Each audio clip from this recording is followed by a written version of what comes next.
Voilà les grandes lignes à retenir pour cette édition du journal. À toutes et à tous, merci de nous rejoindre et bienvenue.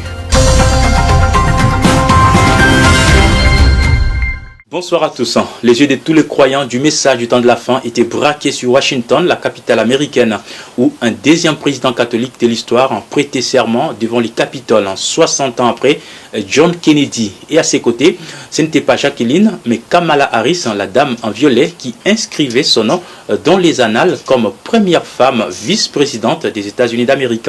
La sixième vision de William Branham était accomplie. Les avis restent partagés. Regardez.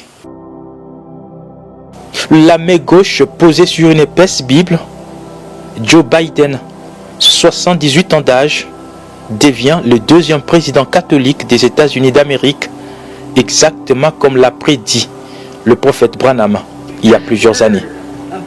Alors que quelques minutes auparavant, sur la même tribune, devant le Capitole, s'accomplissait une autre prophétie très attendue de William Branham. Maintenant, j'ai fait cette prédiction, j'ai dit: j'ai vu une grande femme se lever, ravissante, vêtue de façon très royale, avec du violet. Now I got little princess down here. She was a great ruler in the United States for half. Et 60 ans après, voici une femme vêtue de violet qui prête serment comme première femme vice-présidente des États-Unis d'Amérique. J'ai dit qu'il y aura une femme. L'événement est lourd de symboles pour les croyants du message, car ce jour historique a même été vu en vision par les prophètes de Dieu, William Marion Branham. Les prophètes ont vu même l'habit. Et ce n'est pas n'importe quelle couleur. Violet. Et l'autre nom du violet, c'est pourpre. Elle conduire les pays dans la rue. Peut-être que certains d'entre vous le savent. Le temps a sonné, les prophéties s'accomplissent humblement sous nos yeux.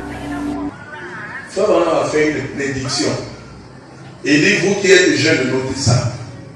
Si ça n'arrive pas, alors je suis un faux prophète. Frère Branham me dit qu'un jour, il y a une femme qui va s'élever aux États-Unis.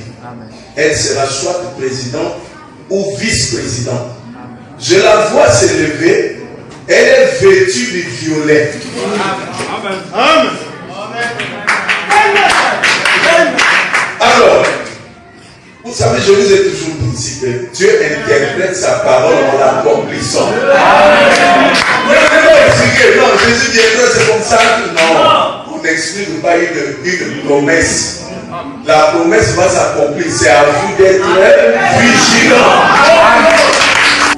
Le deuxième président catholique qui doit en partie son élection au choix de Kamala Harris a féminisé son administration en confiant autant de postes clés aux femmes. Un indice non négligeable qui renforce davantage le pouvoir de la femme aux États-Unis d'Amérique. Dans leur gouvernement, trop de femmes. C'est le premier gouvernement américain où on a eu plus de femmes. Et c'est ce que Frère Branham dit. Cette femme va dominer l'administration. Elle va dominer ceci, dominer. Il y a beaucoup de femmes.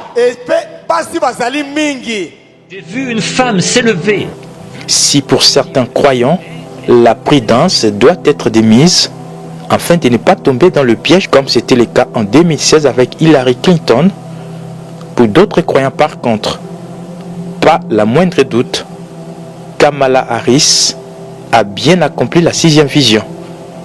Messieurs, quelle heure est-il? Rachetons les temps. Et je prédis qu'il y aura une femme qui sera une femme très importante. Vous les plus jeunes ici ce soir, rappelez-vous que Frère Branham l'a dit. Et je l'ai dit en 33, quand j'ai vu la venue du Seigneur. Et nous restons là, comme vous l'avez remarqué, la nouvelle présidente des États-Unis d'Amérique s'est habillée en violet lors de son investiture le 20 janvier dernier. Là encore, le débat reste vif et interminable sur les réseaux sociaux. Quelle couleur Frère Branham a-t-il mentionné exactement? Est-ce le violet ou la pourpre? Quelle nuance y a-t-il entre les deux? Est-ce que la couleur violette fait-elle de Kamala Harris la femme ravissante et cruelle de la sixième vision?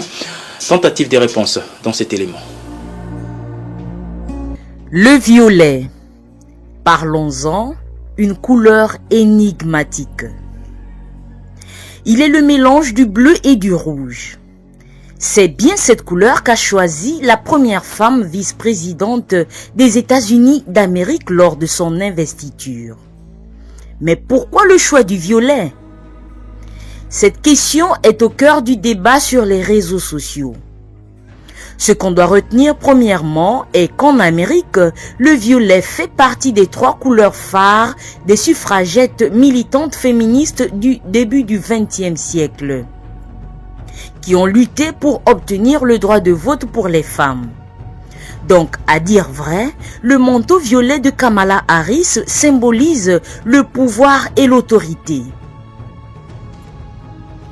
Et sur le plan prophétique, le violet qui est une couleur de la Odyssée a une très grande signification.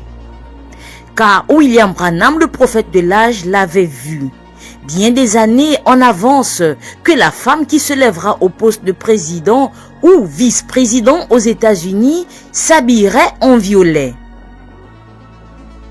D'après les enseignements de Frère Branham, la couleur violet, c'est la 7e couleur de l'arc-en-ciel, parce que dans le mystère des couleurs tel qu'enseigné par les Frères Branham, les 7 couleurs de l'arc-en-ciel sont les couleurs par lesquelles le Seigneur sauve la terre dans chaque âge, parce que chacune de ces couleurs représente chaque âge de l'Église. Et la couleur indigo a toujours représenté l'âge de l'Église de Philadelphie, et la couleur violet représente l'âge de l'Église de Laodicée, qui est la couleur royale de Frère Branham.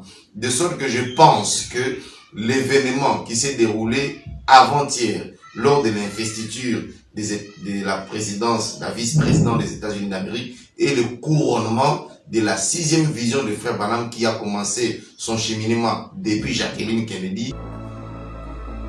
Mais cependant, tout le monde ne partage pas cet avis. Certains estiment que le mot utilisé en anglais par Frère Branham est plutôt purple, qui signifie selon eux pourpre en français. Nos bien-aimés frères et sœurs dans le monde entier sont vraiment bouleversés, en train de dire que la prophétie de la 6e vision s'est accomplie dans la vie de Kamala Harris. Mais j'aimerais vous dire que les gens sont en retard. Vous voyez, toutes les prophéties là sont déjà accomplies il y a longtemps. La 6e vision est accomplie depuis 1960. Lorsqu'on a voté